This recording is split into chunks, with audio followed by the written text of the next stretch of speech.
The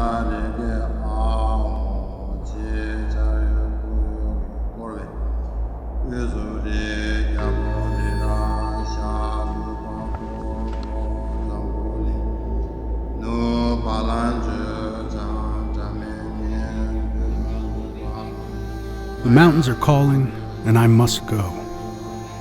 We've heard it 1,000 times, but like many cliches, it's true. The need to explore is something we all feel deep in our bones. We're driven by our very nature to push the limits of possibility, to take risks, and to boldly go where none have gone before. Jeremy Jones dropping. 3, 2, 1.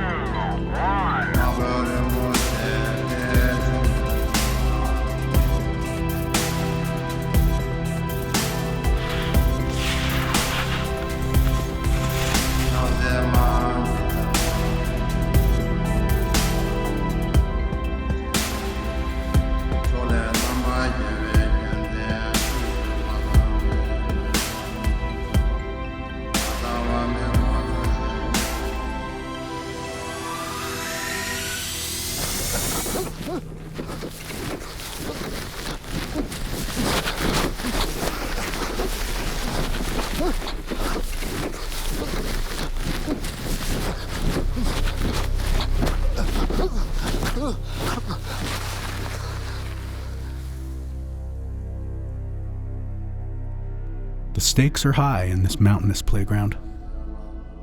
Our lives can be changed for better or for worse.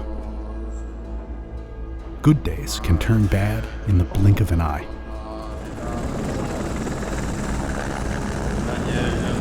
This is the story of 5 critical mistakes.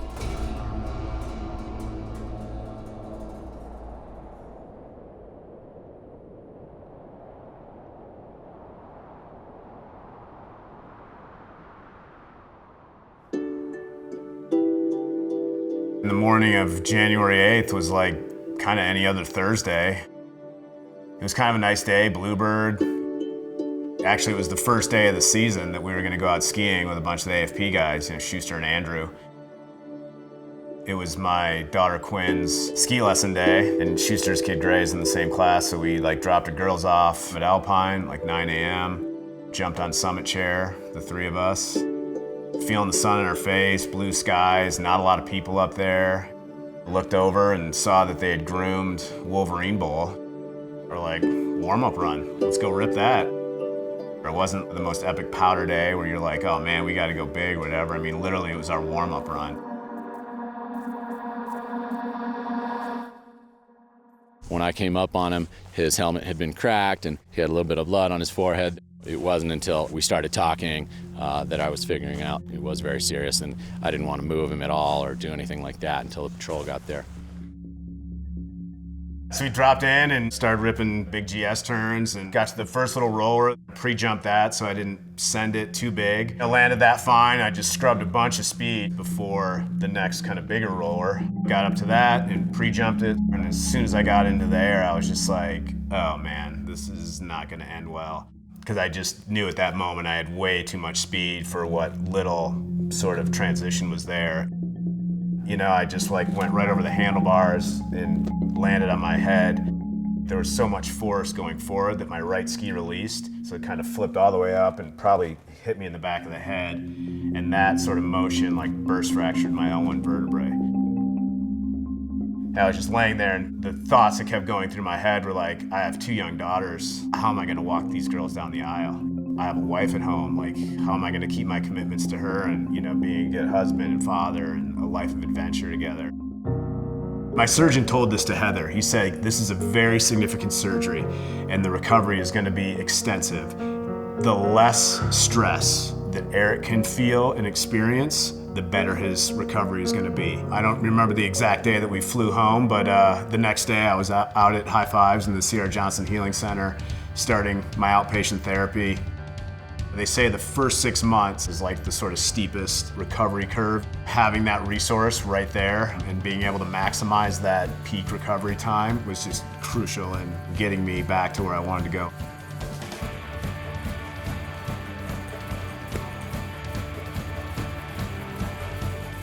Well, we all know there's risk involved with this sport. One of the biggest decisions you have to make is how am I going to mitigate that risk and what kind of risk am I willing to take? If you go in blind and you're going to ski fast, you're accepting a lot of risks that you have no idea what that outcome might be. If you're going 15, 20 miles an hour, you hit a tree, you can do some damage. If you're going 60, you can do some really bad damage. When I was a ski racer, I would push it so hard that I'd blow out or make a mistake, but then I'd be able to reel it back in, learn from that. Okay, I have to give up the gain. There's a lot of consequences, with speed and pushing yourself. You have to be really confident and fully commit once you go over all those other little details and kind of like check the boxes. It's like walking upstairs, man, one step at a time, and you eventually get higher.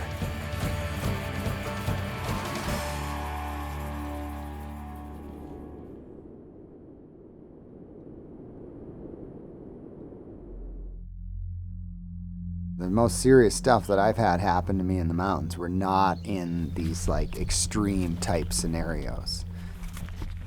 I mean, I've lost more friends in my home resort than I have in the surrounding local backcountry. We play a game that is a zero mistake game. Think of like how fast we ride past trees, how many times we hit jumps that if we don't land on our feet or catch tranny or land the wrong way is, the mistakes are severe and life-changing. The day of my accident, I was at a ski race at Boreal Ski Resort in California. A group of friends talked me into going to the park. I've never been to the park, really. And I went off a ski jump too fast, ended up overshooting the landing, flipping in the air, and landing on my head. I do not remember that day. In fact, I do not remember anything after January 12th when I got my braces on. And I had my accident in March. So that's a few months gone. It was a typical race day. My husband and I were on the side of the course with a bunch of other parents. We were about to go in for lunch, and as we were headed down the hill to the lodge, my husband got a phone call from my other daughter who was also at the race that day, and she was crying, she was panicked, and she just told Grant that Lyndsay's been in an accident and you need to come quick. From what I've been told, she was unconscious, her heart had stopped beating, and she'd stopped breathing. The ski patrol had to restart my heart. Helicopter arrived when I flew to Renown Medical Hospital in Reno. Lyndsay's life when she first came home from the hospital was completely different than anything she'd ever experienced before. The first couple of months were focused on doctor's visits, rehab visits, learning how to function in a house. I had to feed her. There wasn't one aspect of our life that wasn't affected.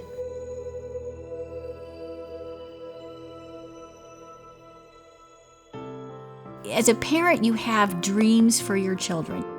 All of a sudden, those dreams are gone. You didn't even know they were dreams, and then they're gone. And so then you have to start making new dreams. We all should have those big goals, but the little goals matter as well. Like being able to walk on your own again, at least for me, was a very simple goal, but it was huge. The winter sports are a really big issue for head injuries. Some of the progression that has happened in the sport over the last few years has kind of set that up even more so. If you're out skiing or snowboarding with your friend and somebody hits their head, identify that there is a head injury because it can have really dire consequences. Our cornerstones are really testing, education, research, and managing concussions and making sure that people return to their activities safely and don't have long-term consequences. You got to respect life, but you have to live it. Don't hide from the truth of what happens if I make a mistake. I want to know when I drop into a line that if I blow the landing, I could die. I have that conversation with myself. You need to be truthful in the mountains and really understand when you're putting it on the line.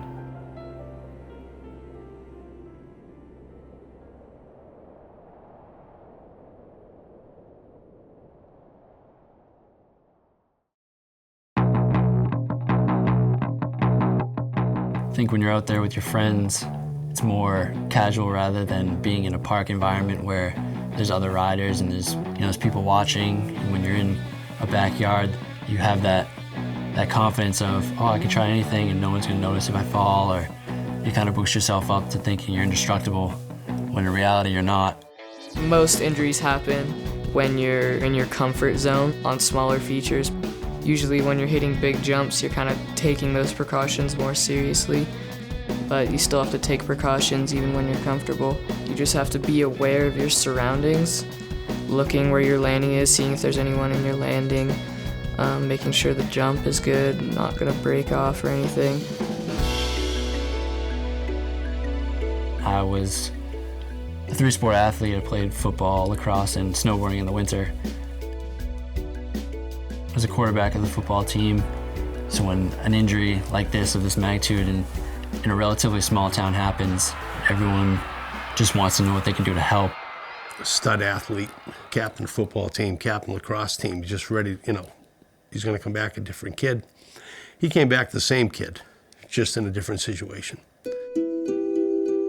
On January 16th, 2013, I was out with a couple buddies at a friend's house, just building our own little terrain park in the side yard. We've been at this kid's house for a couple weeks, just building whatever we wanted to, and we were all trying new stuff. And I built a jump that I was trying some new tricks on, went to come off the lip of the jump and kind of sunk in when I went to press off, and under-rotated with the trick I was supposed to do, landed on my neck and shoulder and burst my C6 vertebrae, leaving me paralyzed from the chest down. I got the call from work about 3 o'clock in the afternoon. I was hoping he had gone to the gym that day or had gone to work or something because it was a snow day from school. Things run through your head and it was like, God, I'm gonna kill him when I see him, And then you get to the hospital and you see that he's had a pretty serious accident and a possible spinal cord injury. And then from there they say, okay, it's more than we can handle. We're going to Boston. You walk into an operating room, or a triage room, I should say, and your son's lying on a table, wondering what's going on. And the surgeon comes out and he tells you that he's had a spinal cord injury, and that the only way to resolve the problem at this point is surgery. And then you find out that there's some paralysis involved. You're hoping that spinal shock's gonna wear off after a few days. You're gonna start regaining some function, and while he's there, it'll all just start to come back. I need a minute.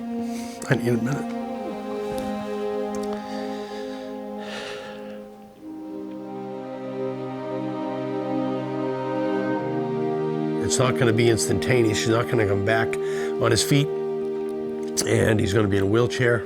You don't know how long. You're trying to keep your wits about you, and you're trying to think about Jack. What's going to happen with Jack?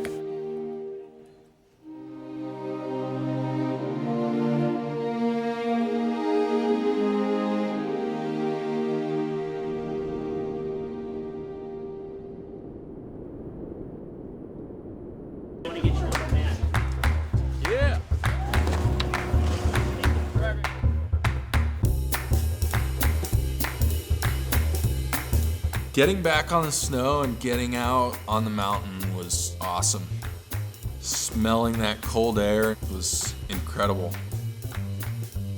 Getting back and doing things that you actually enjoy doing and actually put a smile on your face is a huge part of recovery. Day of my accident, it was the Darren Ralph's Bonsai. Got there a little bit early before it started, decided I was gonna go take a couple laps. The park was open, and it was my very first run of the day. Felt good through the rail section, and felt really good standing at the top of the jump line. Came down and just caught a little bit too much speed, overshot a jump, rotated around back to my head, landed on my head and broke my C6 vertebrae. After Jeffrey's injury at Sugar Bowl, he was flown to renowned hospital and spent the next 13 days in their intensive care unit. Once he was able to stabilize his own blood pressure, that's when we flew to Craig Hospital out in Denver, Colorado to begin roughly 2.5 months of rehab. Jeffrey's accident affected everybody in the family. You never think that anything like this could ever happen. You're living your life, enjoying your life. You have 2 great kids, and both of them were independent on their own. They both of them had great jobs that they loved and were happy and self-sufficient. In an instant, it was, different. My husband and I really haven't worked in a traditional job since his accident. We've been here caring for him. The biggest thing I could have done differently that day is I should have taken my time, stepped back, cruised down next to the jumps, looked at how big they were. Maybe I would have realized I didn't need as much speed. Maybe I would have watched somebody go off them and made a different decision. If I could erase the risks from all my sports, I certainly would. Wouldn't it be great to be able to jump out of an airplane and only open your parachute as an option? Because if you did land on the ground, it was like a big cushy trampoline or something and everything was gonna be okay. Yeah, that'd be great. By the nature of what we do, we push ourselves. But what we teach here is that thoughtful progression. Okay, let's talk this through, what you're gonna do. A double cork, a backflip, a 720, whatever it is. Let's talk about it. What is it? Where do you take off? Where do you spin? How do you land? How do you spot your landing? Okay, once we kind of talk this through, we practice. No trick's worth not walking away from. And it's in the nature of our sport to fall down and get back up again. But I think if we can start at our core at a Woodward facility and teach people to walk through those steps, that sort of thoughtful progression is what we're all about.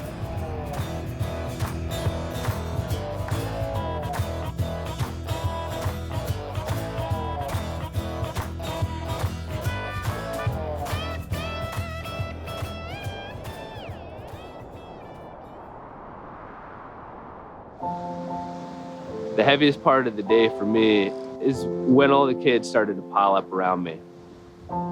They had been watching me ski, they'd watched me hit the jump, they'd watched me hit the ground. My role to them was to give them direction in sport, to help fuel their passion, to help to achieve their goals. And suddenly somebody they looked up to was just sitting in a pile of hurt. For the first time, I had recognized the gravity of my actions and the impact it has on other people. He knew that he always did a speed check. Then he did just a straight air, and then you would do your trick. It's what he taught his students. There's a few things that kind of come into play, and there's the ego, and there's also like, oh, I've got all these kids around me, and I want to, show that I've got ability, and that kind of all took place. We were getting ready for a huge competition, the Canadian Junior Nationals. As a coach, sometimes I sit on the side and I give direction, and other times I like to get into the mix with all the athletes. I didn't really have a ton of time to spare, so rather than going through the full speed check, safety check, do a couple warm-up jumps, I just went straight into the meat and potatoes. As I came into the transition, I just clearly knew that I had way too much speed. Everything inside of me telling me no, but the ripe old age of 23 was unstoppable. Ended up sending it off the end of the jump, over-rotating the Superman front foot, and overshooting the entire landing. Never have I felt such pain, physically and emotionally, the fear of what life's gonna look like. The doctor on call in the emergency room had come in after reviewing the x-rays, recognized that I dislocated my back, severed my spinal cord, and paralysis was the prognosis. I was never gonna walk again. He's got to come in and tell a 23-year-old kid who lives to be in the mountains that life is going to be awfully different. came in and he looks at me straight in the eyes and says, "You're gonna rock the world from a wheelchair. Before you know it, we'll get you back in the mountains riding a sit-ski with all your friends." And in the darkest moment of my life, he gave me just a little glimmer of hope.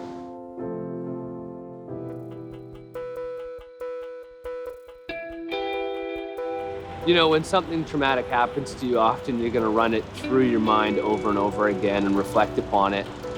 For me, that moment was coming down into the transition before hitting the jump. Everything inside of me was just firing, saying, no, this is a bad idea. Call that our intuition, right? But there was that youthful sense of invincibility. 23-year-old me was saying, just go for it. That was my ego. And you know, what a classic scenario. Intuition versus ego. It almost sounds like a little bit of Star Wars, the light and the dark. Looking back on that moment, how pivotal is that? You know, here I am, I've been given all the tools internally to recognize danger, and I had become so good at just ignoring that. You know, I look at it now and, you know, having the chance to think about it, talk about it, and actually live and experience that. Anytime I feel something is just a little bit off, I stop and I take a chance just to evaluate risk and reward, you know. What is the risk I'm about to take?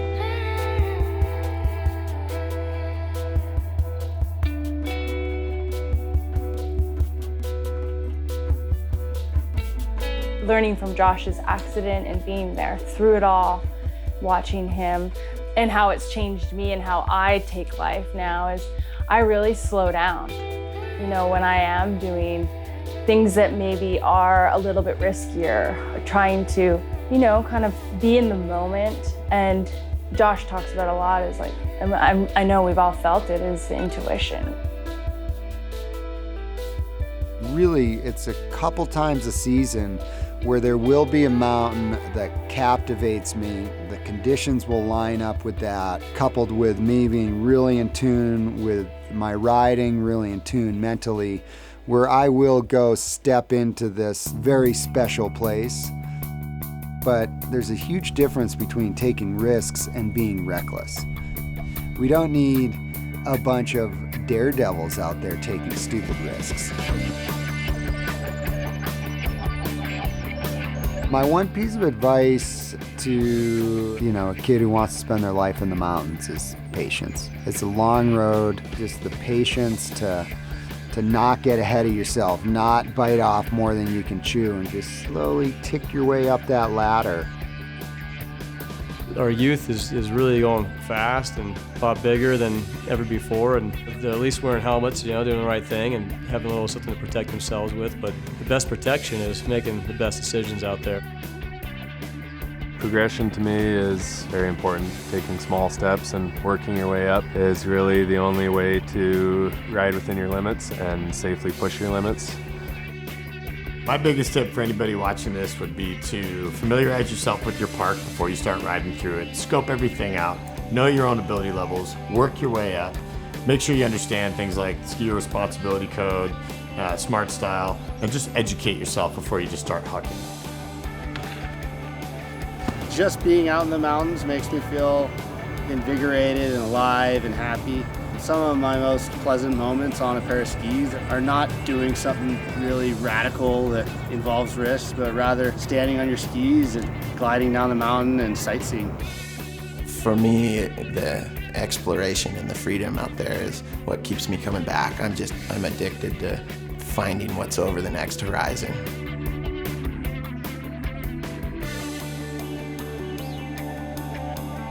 The mountains keep us humble. Our decisions keep us safe. Knowledge is critical when there is no margin for error. If the mountains are calling, let's be sure we can always answer the call.